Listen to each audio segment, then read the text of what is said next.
Welcome to Let Me Fix This. Enjoy the video. In this video, I will explain how to change your Honda Civic cabin air filter. Start by gathering your tools, a small Phillips head screwdriver, and your new cabin air filter. Make sure the new filter is the correct one for your Honda Civic.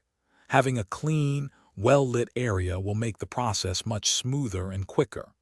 This simple maintenance task can significantly improve your car's air quality.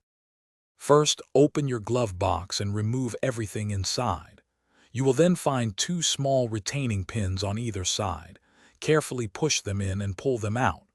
Once these pins are removed, the glove box will swing down, revealing the cabin air filter housing behind it. This step is straightforward and quick to complete. Now, locate the two clips on the filter housing cover and unfasten them.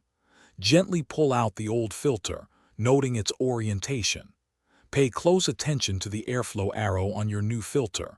It typically points downwards.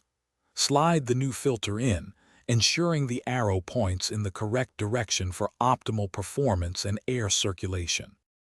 Once the new filter is in place, snap the housing cover back on. Then, lift the glove box back into position and reinsert the two retaining pins you removed earlier. Close the glove box, and you are all done. This simple replacement improves your air quality and helps your heating and air conditioning system work more efficiently. Thanks for watching. If you found this helpful, don't forget to like and subscribe.